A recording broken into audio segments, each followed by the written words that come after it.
Hey science students, this is Mr. Yance and first aid installment number 4. I just have a couple more of these after today, and we'll start talking a little bit about injuries today. With a lot of first aid, injuries especially, you never know when these are going to pop up. It's not like I get up in the morning like I'm going to cut myself today, or I'm going to have a burn or a wound of some type. So these you have to kind of think out ahead of time, be prepared for, and that's why we do first aid classes, and we do first aid for like child care and schools, and just everybody needs to know a little first aid, especially with injuries. Some of you may be parents someday, and you have children that are going to injure themselves. So this list of things you are going to probably deal with, if you probably have already, you're going to deal with in the future. So this is one that you really need to pay attention to and be prepared for. So what are some injuries? External bleeding, obviously, we'll talk about that first. Wounds, shock, we already talked about a little bit with some earlier things. Head and spine injuries, bone, joint, muscle injuries, which you'll deal a lot with, and burns. So those are the big ones. So again, just like I always tell you, you might want to queue up those first aid notes and those slideshow notes, and follow along as I go through some of these things. All right, so how do I control bleeding? So bleeding could be something minor where I go in and put a band-aid on, or it might be something more severe. So let's kind of demonstrate a little bit what you would do. So let's say I have some bleeding on my arm here. As you can see, I got blood coming out. What do? You want to try, and hopefully you got some kind of sterile dressing, and that's why I always keep some of this in my glove box. I'll show you that towards the end of my first aid presentation. A little Ziploc bag I put together. It's good to have gauze. It's good to have an ACE wrap. It's good to have gloves, have my personal protective equipment on.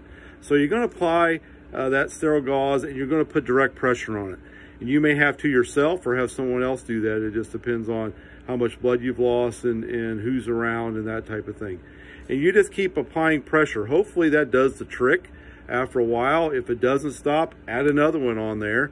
And once the bleeding is stopped, or you can't apply pressure anymore to the wound, then you're going to take some gauze like I have here, and you're just going to wrap it, okay? And you want to wrap it fairly tight. You want to keep that blood under control. And then you can always tie it off when you're done. For minor cuts, soap and water, maybe some triple antibiotic will work.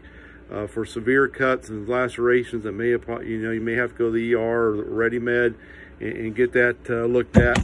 But hopefully, magically, as you're going to see with mine, it stopped. And we're going to apply, whatever necessary bandages or whatever, or maybe butterfly for severe cuts, and that type of thing. So we didn't used to do this, but let's say it's a deep laceration, blood's really coming out at a pretty alarming rate, and we're concerned that that's not going to do the trick. Then we're going to, and this is something we've only added about 4 years ago, we apply a tourniquet. Now this is the last resort, but you want to wrap a bandage about 2 inches above the wound. Find a stick, a pipe. I got some pictures on my slideshow there. Anything you can find that you're going to twist that wrap with, and you continue tightening until that bleeding stops, and then secure. And then you want to tie off that, keep that stick on and tie it off. Once the tourniquet has been in place, you want to write down the time that you put that on, and when the EMTs arrive, then you can tell them, hey, I've had this tourniquet on for this amount of time. And it's important to document that information, because the EMTs are going to need to know that. We don't like to do tourniquets unless it's a last resort, because we're cutting off the blood supply to that limb. Usually arm or legs, what we're talking about. I saw a cartoon the other day. Obviously, you can't apply a tourniquet to a facial wound. You can't wrap it around someone's neck and do that. But that's what you want to do in really severe cases. I also have on the slideshow, and this is not something that's officially in our first aid book, but something I was taught a long time ago by a emergency room nurse, is there are some pressure points. You can put pressure on the inside of your bicep there's a big blood vessel. I know that's the advantage of knowing anatomy. A big blood vessel runs on the inside of your leg, or arm. You can apply pressure there. Same thing on the inside of your leg. So those are all things that are techniques you can use in severe cases. You know, and hopefully the applying of the gauze and the direct pressure does the trick, but doesn't always. And I've had some cases where I've had some pretty severe, nasty cuts that I've treated with people. And again, when we're dealing with blood, we got to protect ourselves. We got to have these gloves on and protective equipment, that type of thing. Okay. Nosebleeds are not something you normally have to do anything about, but with nosebleeds, people have a tendency to do the wrong thing when they have blood gushing out of their nose. It might just be from the nose drying out. Some people have nosebleeds a lot. Some people just get them if they have a blow to the face or something like that. But what people want to do is they want to tilt their head back. And that's the worst thing you could do. You want to sit upright, tilt your head forward, pinch that nose, the soft spots of that cartilage, pinch it pretty hard. If you have a lot of blood coming out, get some gauze, put that on it. And obviously with nosebleeds, you're not going to call 911 unless one of two things happens. The bleeding doesn't stop in 15 minutes, then you got a more serious problem. Or the bleeding is heavy, or gushing of blood, or they're having trouble breathing. I guess there's three things. So just kind of be aware of that. Had a funny story. I was teaching first aid to a bunch of my students in the spring about this time of the year. That's when I always did it. And I had a couple of them. Me and my wife were walking and running around the school campus after school, and I had a couple softball players run up to me and they go, Mr. Yost, we did it right. We had someone got hit with a softball and they tilted their head forward because they wanted to tilt their head back. We said, no, you don't do that. And they were all excited. It's kind of a funny story, but that's the big thing. You tilt your head back, that blood's going to gush down your nasal passageways and down your throat, and that's going to cause problems. And I'm going to tell you, I've seen some pretty severe nosebleeds, so don't think it's just going to be a little bit. I've had a basketball player one time was pulling clots out of his nose. He says, oh, I get them all the time. So, you know, just like all first aid things, you know, be aware of the situation, talk to the person, and don't call 911 unless it's necessary. All right. Okay. Tooth injuries is another big one that I kind of want to hit up. Just not a long video again today. The nice thing is I can break these up into segments. I don't have to teach them in a week like I usually do. So if a person has a loose tooth or parts of the tooth are missing, it's been chipped or whatever, then you want to call the dentist, obviously, and get them to a dentist as fast as you can. You probably noticed with this COVID-19 things, dentist offices are open for emergencies. They're not doing cleanings. They're not doing normal dental work, but you still have those situations where someone loses a tooth. Now, the good news is you can get that tooth put back in. We had a girl basketball player, this has been several years ago, got her front tooth knocked out by an elbow. She come run over the bench and she had her tooth in her hand. Not a good night. What do you do? You know, I mean, is all lost? You're just going to have that missing front tooth? No, you can get it back in if you can get them to the dentist right away. So you got to take care of that tooth properly so you don't damage it. So you want to grab it. I have a picture on the slideshow. You want to grab it by the crown, which is the top part, not the roots, because that's what we're going to put back into the mouth or the gum line. Wrap it up in a piece of gauze, something sterile if you have it. And then what do I do with it, right? As I'm going to the dentist. Now, this is the big thing. You want to get that bleeding stopped, so get some gauze put up in there, have that person hold it up in there and get the bleeding stopped. Clean the area as best you can with clean water, saline, that type of thing. And then put the tooth in several things. I'm going to suggest that 9 times out of 10, you're probably going to put it in milk, whole milk if you have it. Put it in there. That preserves that tooth and keeps those roots viable. Now, this is kind of funny. You can put in coconut water, which I'm sure all of you have coconut water laying around, or egg white, which is another thing you're probably not going to have unless you're at home or someplace like that. But any of those 3 things are acceptable. This is kind of crazy, but as a last resort, I don't have any milk, I don't have any coconut water, no egg white. you'd have that person, if they can, unless they got a lot of blood in their mouth, you actually put in the person's saliva. Sounds kind of gross, but they spit in the cup, and you put it in there. But hopefully you have some milk or something you can put it in. Give them to the dentist right away. If the dentist's office isn't open, usually you can call up the dentist. That's what we did in this basketball game. We called up our dentist and said, hey, here's the situation you got put in. She still has that tooth today.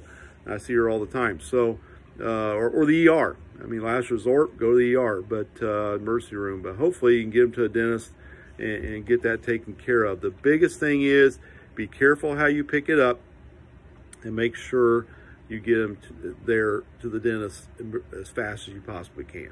Those are very, very crucial things. All right. The last thing I kind of want to go over a little bit with you today is eye injuries. Kind of an ironic story. Yesterday, I'm mowing the yard and something flew into my eye. And I'm not kidding you. It was something that bothered me most of the night. We flushed it. We put eye drops in it. Last night, it actually watered. And I woke up this morning and my wife goes, oh my gosh, I see a black piece of stuff on the edge of your eye. We took it off and there's some piece of debris that got in there yesterday, and I'm feeling much better today. Maybe a little bit red, but most of the time, sand or something like I had happen yesterday, it'll come out, okay? And you rinse it with lots of water and get it out. Only call 911 if it doesn't come out, the person's in extreme pain or they're having trouble seeing. And tell that person to keep their eye closed until someone with more advanced training can get there and take a look at it. Cover it up, okay, and get sterile material. I did have this is where protective eyewear is very important. I think about this when I'm working in my shop all the time. I was drilling, I had a piece of metal shaving in my eye one time. I had to go to the optometrist and Uptown. Dr. Hemmick was the eye ophthalmologist at the time, and he had to take a pair of tweezers and pull that piece of metal out. And believe it or not, there was a little bit of rust on there already, and this was only like a half hour, 45 minutes from the time of the injury. So, that's what you want to do. Get to an eye doctor, get to the ER, get that taken out. Don't mess with your eyes. Eyes are very, very fast. They're the fastest healing organ of the body, but they're also one that can be very painful. Toxic eye injuries, you notice that in our chemistry labs and in our labs, we have these eye wash stations. If you have toxic material, something that's burning your eye in there, you want to rinse it out, rinse it out, rinse it out. And this sounds kind of like common sense, and you want to rinse for at least 15 minutes, especially get all that out of there. And, it doesn't have to be a chemistry lab. It could be at home cleaning materials, bleach, ammonia, toilet bowl cleaner, things like that can splash up and get into a person's eye. So you want to rinse, rinse, rinse. It sounds like common sense, but you'd be surprised how many times people do this. The eye that's got the stuff in it, make sure you put that down and rinse it out. Obviously, you don't want to rinse it from the other side, or you're going to flush everything into the second eye. Now you got two eyes that are messed up. So the biggest thing is you want to flush it, and flush it some more. And make sure you put the affected eye, the lower eye is the one you're rinsing. Whatever's affected, that's got to be the lowest one that you're rinsing out, so you don't get anything else in it. Saline will work, water will work, contact lens solution will work. Whatever you got available, that is one of those three things, and flush, flush, flush, okay? Now, I really, really hope, and I've never had this experience, and I pray that I never do, what about something that gets stuck in the eye? Someone has a penetrating eye wound of a severe type. Obviously, you want to try to stop the bleeding, just like you would anything, but do not remove the object. You want to wrap gauze around it, try to pack it. Whatever that object is, leave it in there. You don't want to ever pull it out. You let the emergency room people do that, not your expertise. And you got to be very careful, because you're probably going to cause more bleeding and more injury to that eye if you try to pull that out. And that's a natural tendency. We want to yank something out of there that's in there, but you don't want to do that, okay? Last one, and my wife's upstairs, and she knows I'm going to use her for an example for this, but wish I didn't have to use her for example for this. But let's talk about amputation, another one I hope you never would have a issue with, but with something like an amputated finger or toe or something that's been cut off, You want to stop the bleeding, that's your first thing. Phone 911, that's your first thing, and then stop the bleeding. This has probably been 20 years ago. We were actually unloading an object, a real heavy object off a tilt trailer, and the tilt trailer slammed down. The thing we were unloading slid. And as you can see, my little stubby fingers, I got them out. My wife has longer fingers, and her middle finger she couldn't get out. And she cut the end of it off from the nail up, pinched it off. Not a good day when your wife goes, "Can you pick up my finger?" I was hoping she was joking with me, but she was not.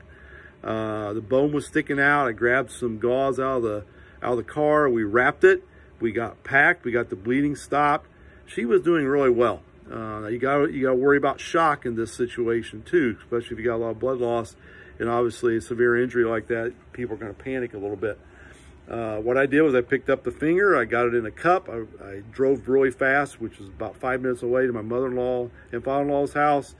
I got that finger wrapped up in some gauze, put it on some ice, not directly. That's why you want to wrap it first. Don't put it on ice directly, indirectly. Put it in a Ziploc bag if you have one, and label the name, date, and time. I didn't do that. The hospital is only 10 minutes from our house, so I probably should have called 911, but we rushed her right to the emergency room, and they did put it back on. If you look at her finger today, it's actually all the same size. Usually your middle finger is a little longer. Hers are all the same size, and her fingernail curves over the top a little bit, but they did get most of it put back on.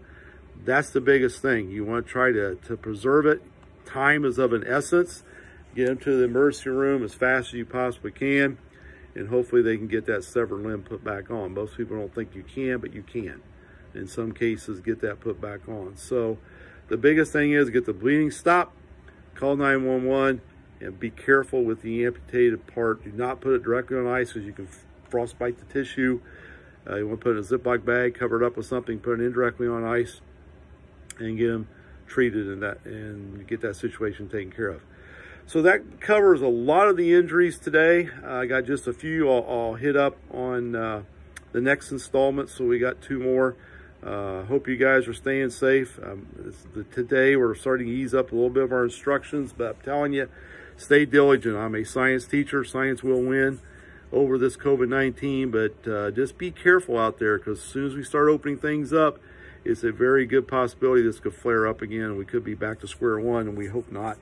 Same way with school next year. Could be a different school that we see next year and how we do things. So stay safe. I hope everybody's good, and we'll see you next week with another installment of First Aid 101. So we'll see you later. Thanks. Bye.